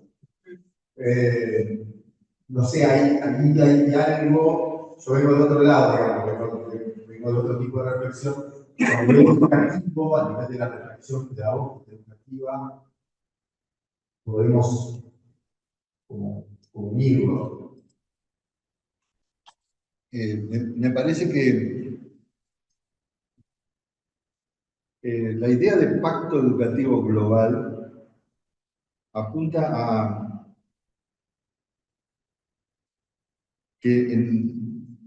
lograr acuerdos en la cuestión educativa, sobre todo en la cuestión de política educativa. No hay una sola mirada, hay múltiples, es muy plural, hay distintas maneras de pensar, están muy influidos, atravesados por lo ideológico, por la política y los intereses, etc. Yo creo que es imperioso, y creo que la idea de pacto es que no es solamente entre los que pensamos más o menos igual. Y dice global, un pacto entre la totalidad de los sectores que estamos involucrados en el derecho educativo, en el placer educativo. Y yo creo que eso es posible. Hay países que lo han logrado, que han logrado constituir a la educación como política de Estado. Eso está en el artículo 3 de la Ley de Educación Nacional, que creo que con este proyecto de ley actual del Gobierno Nacional socava la posibilidad de una política de Estado, de un acuerdo. Y me parece que, por ejemplo, hablando en términos mucho más seculares que los de León y de la reconciliación, me parece que en la Argentina, esta gente que está en la ONG Argentino por la Educación, han logrado y están impulsando acuerdos fundamentales muy plurales, ¿no? Por ejemplo, hay fin del año pasado, reunieron 64 referentes de la educación argentina, de los más diversos signos ideológicos y políticos. O sea, entre ellos estaba, qué sé yo, Filmus, Trota, Torrendel, la actual secretaria de Educación, Narodowski, que apoya el proyecto de ley del gobierno de Milei, esta chica Irene Kitt, está ahí, Cecilia Veleda, gente de muchos palos, digamos. Y se pusieron de acuerdo. Estaba fue consultada Claudia Balaguer, del socialismo en Santa Fe, ex ministra de Educación. Se lograron poner de acuerdo en 10 prioridades de la educación argentina. No es poca cosa eso. Es muy importante. Lamentablemente, eso queda en los papeles. Lograron, en lugar del próximo paso es, bueno, tomemos la prioridad 1 y avancemos. ¿Cómo hacemos para que esta prioridad se lleve a la práctica en inversión, en infraestructura, en capacitación, en formación docente, tal? Pasemos de la formulación del objetivo a líneas estratégicas, prácticas, concretas. Nos quedamos hasta ahí. Una reflexión. En otros países han logrado, eso es lo que yo mencioné recién del estado de Ceará y de Pernambuco. Es admirable lo que han logrado. Y si uno lee cuál es el contenido de las reformas, ahí ve que este señor que mostré, Arruda, es del PT, del Partido de los Trabajadores. O sea, más bien progresismo, centro izquierda. Pero las medidas que tomó le pondrían los pelos de punta más de un progresista argentino, ¿eh? O sea, no se encerraron ideológicamente, sino que son muy plurales y dicen, si esto es bueno, y por ejemplo, incentivos a las escuelas. Es una medida que les dio resultado y funciona, y les funcionó muy bien. Bueno, no quiero acaparar yo. Para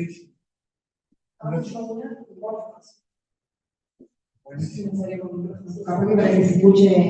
Sí, perfecto. Genial. Para Darío, yo quería consultar de qué manera se recoge la percepción subjetiva de los chicos con respecto a lo educativo, ¿Cómo hacen ese juego entre la currícula que hay en la escuela y cómo recogen lo que ellos están necesitando o las características particulares que tiene la población con?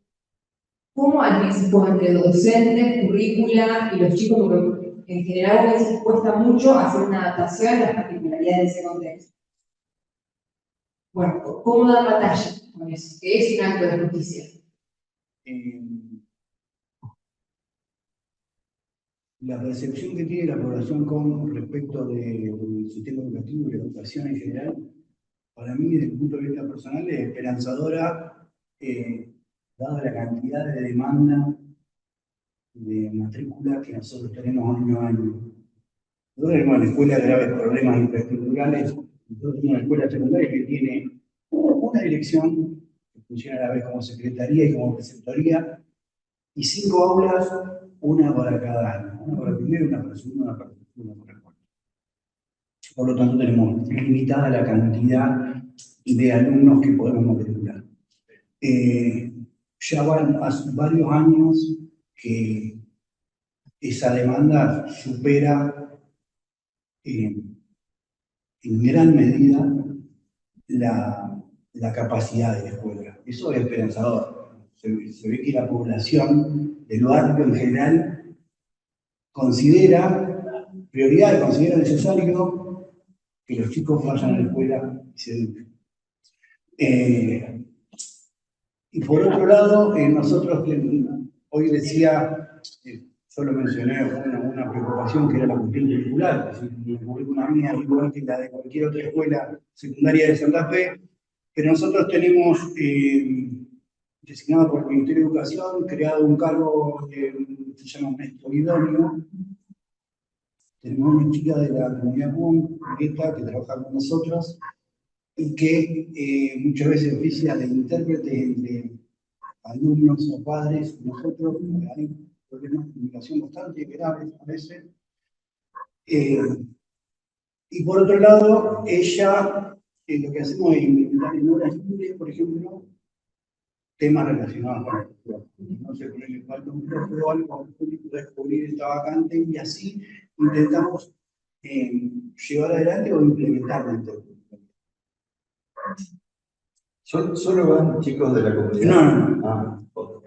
En el barrio, sí, en plural, hay un sector de la población que es com y otro en el barrio le dicen criollos, y ellos son personas como nosotros, no pertenecen a las etnias. ¿Porcentaje de criollo Y a nivel barrio, no sabría decirte, nosotros, estos datos que vos dabas, yo pensaba, para mí eran esperanzadores, digo, eran datos negativos que daba, pero para mí eran esperanzadores en el sentido de que, bueno, no solamente me pasa a mí, una cuestión que me preocupa mucho es el desgranamiento de matrícula que tenemos nosotros. Tenemos, qué sé yo, 40 ingresantes en primer año, y este año, con suerte, gracias a un montón de políticas que hemos implementado, hemos egresado 17 alumnos, que por lo menos desde que yo estoy en la gestión es todo un récord, hemos tenido 5 o 6 egresados en el quinto año. Y este año, viendo las cifras de quienes pertenecían a la comunidad, tenemos 12 alumnos pertenecientes a la comunidad, ingresantes a la comunidad. El desafío enorme que tenemos por delante es sostener la trayectoria de esos alumnos, que en general, por ser alumnos pertenecientes a la comunidad, tienen una trayectoria mucho más profundizada, que creo yo, y lograr, lo ideal sería, lo óptimo sería que los 12 que ingresaron en el primer año puedan ingresar, o, en su defecto, que la mayor cantidad posible de ellos pueda titularse. Este año tenemos, entre estos 17 que mencioné, 2 alumnos pertenecientes a la comunidad que van a ingresar. Pero el año pasado, por ejemplo, no tuvimos ningún. Sufrimos, como veo que sufren muchas escuelas, esto que técnicamente llamamos desgranamiento de matrícula. En el camino se van perdiendo por diferentes motivos alumnos que quedan como en un limbo. Nosotros, la verdad que recurrimos a un montón de estrategias, vamos a buscar visitas a la casa y demás. Y bueno, muchas veces logramos recuperar, muchas veces no. También hay una particularidad, por eso hablaba de las diferencias culturales y de cómo abordarlas. Dentro de la población COM hay una particularidad que nosotros no la tenemos y nosotros al no tenerlo nos resulta muy extraño. Sin embargo, para ellos es absolutamente normal, que es la itinerancia. Y ellos por diferentes motivos, porque tienen parientes o porque, a ver, por ejemplo, las artesanías que hacen en Junco, la hacen con una hoja de palma que solo crece en el Chaco. Entonces el que decide la artesanía dice, profe, me voy al Chaco a buscar hojas. ¿Sí? Hay colectivos y medio, no del todo legales, que viajan y los trasladan. Y ese viaje, bueno, ¿cuándo volvés? No, el lunes ya estoy acá. Y ese lunes se fue como yo he tenido padres que me han dicho, voy a traer a mi nena a la escuela, venía acá. Y después nos fuimos al Chaco. ¿Y cuándo venía? No, hace poquito. Entré a buscar en el legajo y la última vez que fue a la escuela hace 3 años. Entonces fueron 3 años en el Chaco, volvieron, a veces cuestión de meses. A veces dejan familia allá, a veces una familia le deja la casa a otra y se viene a Santa Fe, va a otra familia acá y ocupa esa casa. También hay una conceptualización diferente en cuanto a lo que esto que mencionamos en la propiedad privada, ¿no? La propiedad es como comunal y como compartida, y esta casa hoy es mía y mañana la puede ocupar otro. Entonces, esas diferencias culturales también constituyen un problema. ¿Sí? Nosotros estamos teniendo también el problema de que muchos chicos llegan del Chaco escolarizados, semi-escolarizados, y que tenemos problemas en cuanto al papeleo. Cómo traer los papeles que prueben que estuvo escolarizado del Chaco para acá, o al revés, cómo enviar esos papeles para que el chico continúe la escolaridad en el Chaco desde acá para allá. Yo tengo una pregunta que me parece que está vinculada con lo que preguntaba Luciana, que de hecho la cartera, pero mientras vos haces tu pregunta, es muy parecida a tu pregunta al final la mía, que ¿no? O cómo se planifica en el territorio. Y bueno, a veces escuchaba, ¿no? Bueno, tal cuestiones son un problema. Yo decía, esto tiene que ser un desafío, porque en realidad no hay ningún docente está exento de que sus alumnos, sus alumnas falten por una semana, 2 semanas, 3 meses. Y ha pasado en una escuela, yo doy clases en Santa Rosa de Lima, se fue de muchos años, volvió, yo todavía no era profe, pero bueno, también esto, ¿no? Como de volver a determinados lugares para terminamos con la vida. Me parece que nos puede pasar a todos. En esto también, ¿no? Te escucho, yo hace poquito fui a Salta con voluntariado y me reía porque yo decía, como que las historias tienen un rostro, ¿no? Como a los que transitamos el territorio pensando en que este otro, en esta otra edad, como se pone este pobre, planificamos, pensamos distinto. Nos duele de otra manera esto que decía Carlos Damián sobre el final, yo decía, no puede ser que nosotros estemos hablando de esto. Y cómo esto, que parece tan lejano, ¿no? Cuando son números, y para mí, vos decís, bueno, tengo 2 alumnos de esto, esta es mi realidad, este es un nombre, una historia, sé dónde vive, sé cómo vive, sé lo que le duele.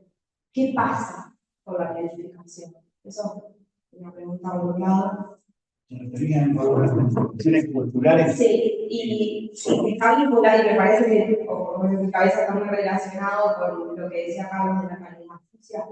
A mí me pasa por ahí como docente de discutir conmigo misma y decir, yo esta clase la di hoy a la mañana en otra escuela, con otra realidad, pero llevo el diálogo.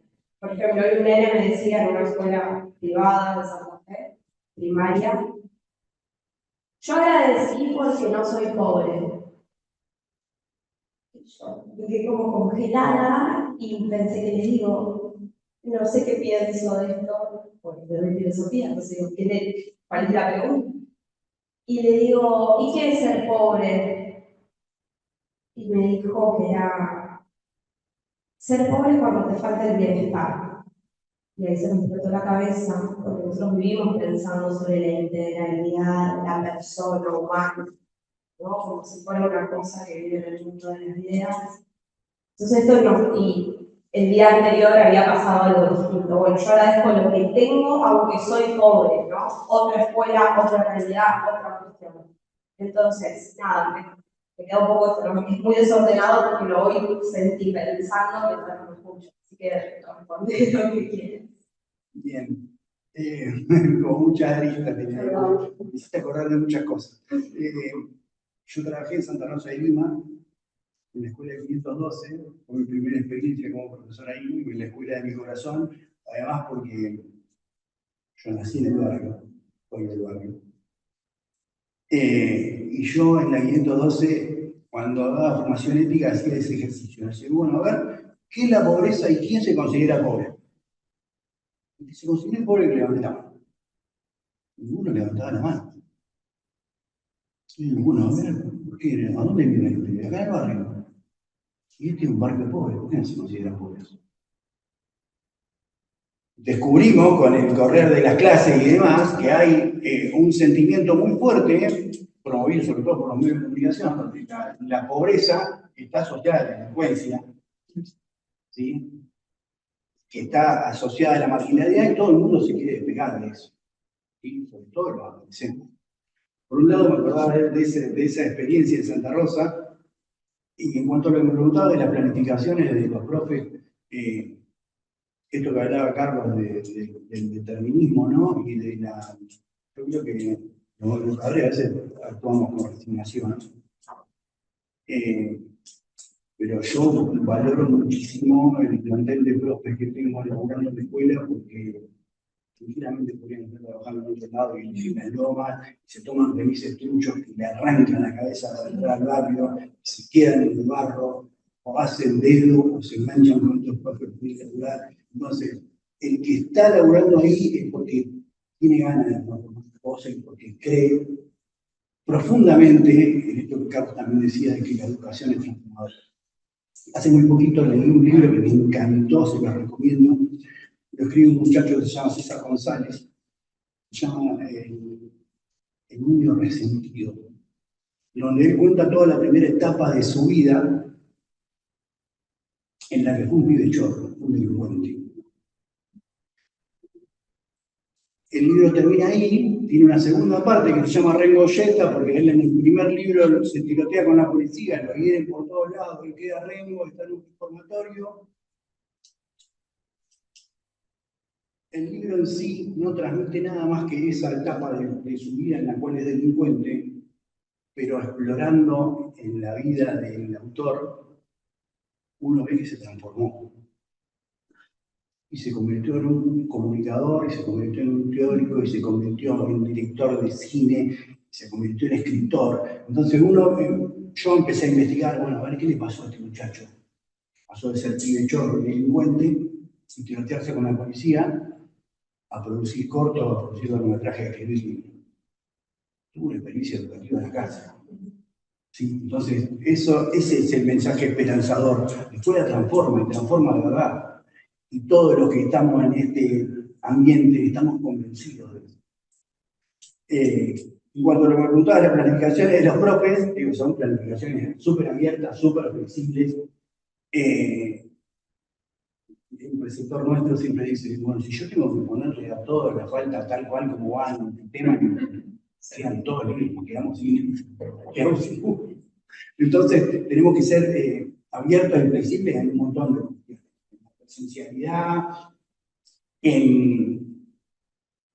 no en la exigencia, pero sí en la planificación, en cómo la desarrollamos, en cuánto tiempo. De esto que hablaba Carlos también de los resultados de las pruebas a aprender y de la cantidad de alumnos que llegan a nivel secundario sin alfabetizar.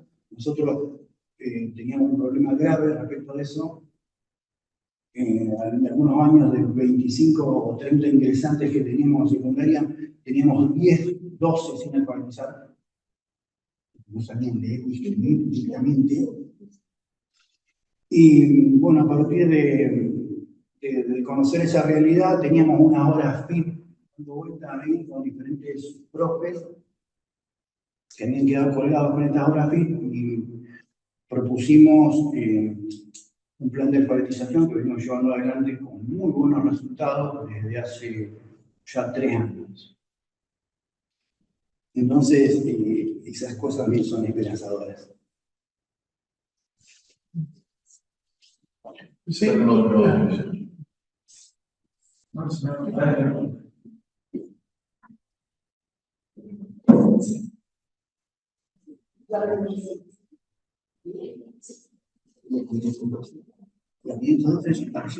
No, quedaba pensando un poco en eso de qué es lo que, digamos, va a ir hacia ordenar políticas en el mercado, si esto de la docencia en el sentido de lo que hacemos todos los días con los estudiantes en el aula, si el Estado, ¿no? Entonces aparece esto de que los docentes, valoraba mucho a los docentes de tu escuela, los docentes, quienes somos docentes, estamos todo el tiempo acompañando, sosteniendo trayectorias, intentando no caer en el determinismo del que hablaba hoy Carlos, ¿no? Ahora, el problema está cuando, por ejemplo, puede ponerse, que se estalla el debate y puede sancionarse una ley, una nueva ley de educación en la cual cada vez el Estado va a estar más ausente, no va a estar garantizando la educación, ¿no? La presencia del Estado para darle el poder a los mercados, ¿no? Entonces ahí nuevamente el docente en sostener las trayectorias, en salir a la lucha, en contra de esto, ¿no? De la ausencia de un Estado y de las escuelas que necesitan todo tipo de infraestructura, de recursos, de planes de mejora. A ver, me quedo con esa sensación, ¿no? De decir, bueno, seguimos estando los docentes al frente, ¿no? Con ganas de estar dentro de las escuelas, con ganas de enseñar, con ganas de sostener más allá de la educación. Muchas veces sostenemos más allá de lo que es el sistema educativo. Y la lucha también nuestra por un Estado que esté garantizando cada vez más la educación, cuando tenemos una ley, como la ley 26.106, en la que garantiza las 8 modalidades del sistema educativo, habla de la inclusión, habla de la calidad educativa, ¿no? Y hoy las políticas educativas, en vez de estar sosteniendo esta ley o esto que está escrito, ¿no? En realidad empezamos a debatir un nuevo proyecto que pone a la cabeza al mercado, ¿no? Y pone a la cabeza a otros poderes. Bueno, esta sensación de soledad, muy generosa con las palabras. como reflexión para seguir pensando. Sí, absolutamente. La situación que vivimos en el educativo en Argentina es preocupante en muchos aspectos, porque la escuela ha dejado de cumplir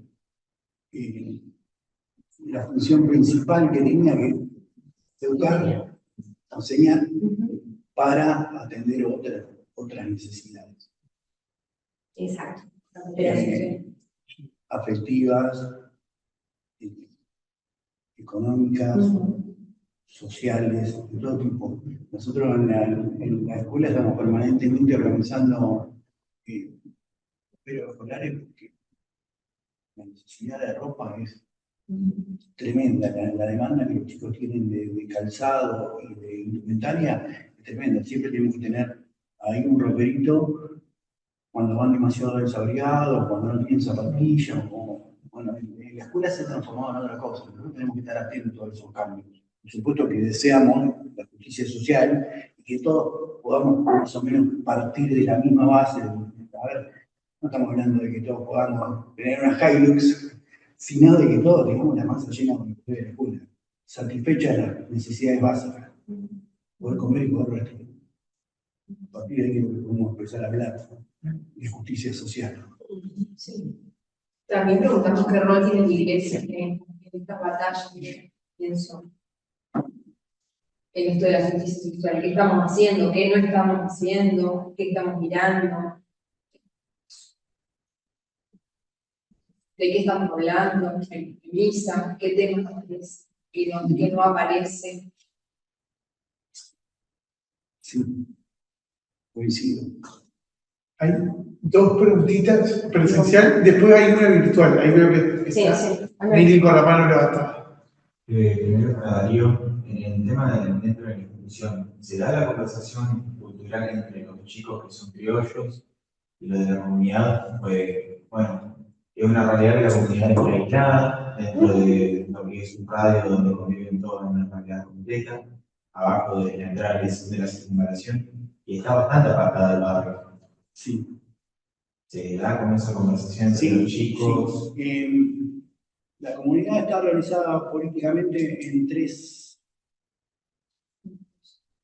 núcleos, cada uno con su correspondiente líder. Está la comunidad de Santo Domingo, la de la Loma propiamente dicha, y la de nombre Santo Domingo, Las Palmeras.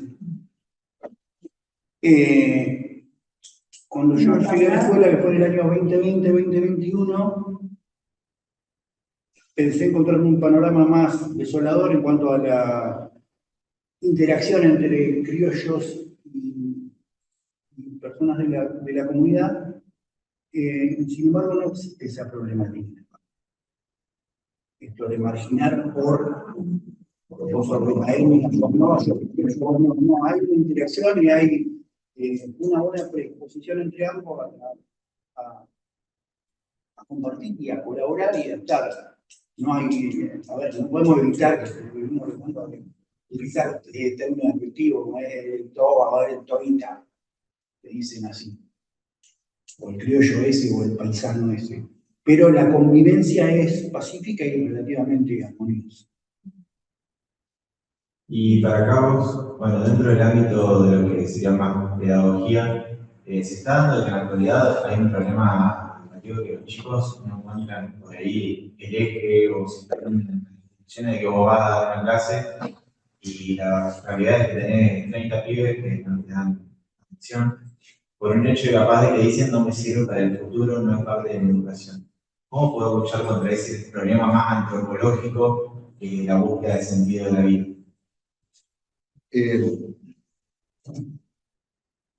Lo primero es nosotros como adultos quitarnos de la cabeza esa idea de que a los adolescentes no les importa nada, no les interesa, porque eso no es. Cuando los adultos proponemos ideales verdaderos, bellos y buenos, comienzan a abrírsele los ojos. Se lo sacan. Es cierto que hay que romper una cascarita. Bueno, no hay receta para eso, mi respuesta no te va a servir para nada, porque te las tenés que ingeniar para romper la cáscara, pero si lográs penetrar de esa superficie que es de aparente indiferencia, que no me importa nada, si lográs eso y le propones cosas, los chicos se enganchan de una manera increíble, sea cual sea la condición social. No sé si compartimos. Sí. Por ejemplo, si vos escuchás permanentemente la sala de profesores, cuando yo ya trabajé con Isabel, también compartimos como más de 40 años en secundario como profesor, como director. Y escuchaba con mucha frecuencia en la sala de profesores, a los pibes no les interesa nada, no leen nada, no, la lectura. Y yo les proponía... 20 años atrás ya se desapareció. Pero yo les proponía, qué sé yo, leer a Platón, Aristóteles, Antígona, Sófocles, Camus, El extranjero, el manifiesto comunista de Marx, y que elijan entre este. Impresionante cómo se enganchaban. Las mejores clases eran las que daban ellos de esos libros. O sea, no es cierto que no les interesa, hay que darle la vuelta, pero una vez que... Sí. Incluso cuando salen profesores escucha, ya no sé qué hacer con ellos, ¿no? En la pérdida del sentido como adulto, porque yo ya no sé qué hacer con vos, y lo peor es cuando se lo transmite al adolescente, yo ya no sé qué hacer con vos, porque el adolescente es ya no eso, ya el adulto, o sea, ya es la pérdida del principal sentido, ¿no? De la que claro, yo ya no sé, entonces corrí de mi lugar de adulto, de tutor. El vínculo pedagógico es esto, ¿no? El vínculo pedagógico es un vínculo. Entonces lo primero es eso, por ahí es como trabajoso el primer tiempo hasta que... Y a veces no funciona porque el otro es un otro. Entonces ahí está el desafío. ¿Cómo yo me vinculo con el otro? No como alguien que no sabe, que no quiere, que no puede, sino como un otro, como un otro. Que siente, que vive, que piensa, que quiere, que no quiere, que le gusta tu cara, que no le gusta tu cara. Y vamos a discutir toda la vida con eso, porque es un otro. Entonces yo siento que ahí el desafío es entender que nosotros somos posibilitadores de textos, de contenido, de experiencias, de una mirada del territorio distinta, pero primero lo tenemos que crear nosotros. Porque si yo miro al otro como un otro apático, probablemente no pase nada. Pero es un gran desafío. Vamos a Miri, si les parece, porque nos van a apagar la luz en cualquier momento y va a ser muy gracioso. Bueno, ¿me escuchan bien? Sí, perfecto. Bueno, buenas noches a todos. Me estoy sonriendo sola, pensando que no los puedo ver, pero los escucho. Y qué gusto que es estar en comunidad, porque ya reconociéndole las voces solamente sé quiénes son. Y eso me hace sentir en familia. Así que quiero agradecerles que esta noche que hayan venido. Darío, no te conocía, pero me encantó escucharte, escuchar tu experiencia. Gracias por venir a compartirla. Y a Carlos, bueno, me quedaría horas escuchándolo, no me canso de aprender de él, así como él no se cansa de ser tan generoso siempre y de prestar sus conocimientos, su reflexión y de ayudarnos a pensar en estos espacios. Así que gracias, Carlos, también. Yo lo que quería simplemente era celebrar este espacio de encuentro. Me siento muy orgullosa como autoridad de esta facultad, que estas conversaciones tengan lugar en este espacio, que tenga docentes, investigadores, extensionistas y un equipo que está comprometido con este tipo de propuestas. Me parece que la extensión no es solamente un complemento, sino que es parte esencial del quehacer académico y que, bueno, es el verdadero sentido del conocimiento es cuando se comparte, ¿no? Cuando se dialoga con la realidad. Así que quería destacar eso, agradecerles, Emiliano como quien está a cargo de este proyecto, pero a todo el equipo que sé que anda por ahí, ya vi a algunos y escuché a otros, así que sé que están ahí. Y ojalá que este espacio nos invite realmente a pensar en una educación más humana, más vinculada, más responsable con el mundo que habitamos, ¿no? Así que les agradezco, les pido disculpas por no poder estar ahí, estoy con un temita de salud, pero los pude seguir perfectamente y los invito a que sigamos fortaleciendo y haciendo crecer estos espacios, aunque seamos poquitos, pero estoy seguro que estos poquitos podemos hacer mucho. Así que buenas noches y muchas gracias. Gracias a vos. Gracias, Milagro. Bueno, a modo de síntesis, daría para poder seguir, la vamos a seguir en los próximos conversatorios, así que los invitamos a todos quienes están virtuales, quienes están presenciales, a seguir compartiendo la dinámica que venimos sosteniendo estas conversaciones aproximadamente una vez al mes con distintas temáticas. A modo de cierre, simplemente agradecerle nuevamente a Carlos, agradecerle a Darío, hacerse el momento, el horario para venir a compartir. Gracias por la generosidad y por haberse sumado a esta conversación. Gracias a todos los que han compartido y cerrar solo compartiendo una intimidad del equipo de investigación y extensión, que fue un debate, poder pensar los distintos conversatorios, y atrás de cada conversatorio también hay toda una discusión epistemológica, teórica, práctica, a la hora de pensar un título, por ejemplo, para un conversatorio. Este conversatorio, no a propósito, en su título, lleva la concepción del gesto, de pensar lo educativo y la justicia como un gesto. No es una palabra poética y porque pensábamos que rimaba o quedaba bien, sino que hablar de gesto refiere al oficio, a lo artesanal, al cuerpo a cuerpo. Entonces, digo, retomando esto último que apareció, retomando un poco las ideas centrales que Carlos y Darío nos compartieron, me parece que al menos esta tarde-noche de reflexión nos devuelve la palabra gesto, la palabra oficio, la palabra justicia, ya no como una cuestión abstracta o teórica, sino una praxis concreta que cada uno hace carne en el cuerpo a cuerpo, en las instituciones, pero también en el tejido social. Entonces queda hecha la invitación a todos de seguir abonando y colaborando con una educación que no es una cuestión de trinchera, sino que es una cuestión de aldea. Ojalá que podamos estar a la altura de saber renunciar, saber optar, saber construir juntos algo común que es urgente y necesario máximo en esta coyuntura. Les agradecemos la presencia a todos y los esperamos al próximo conversatorio. Gracias por todo. Que tengan buenas noches.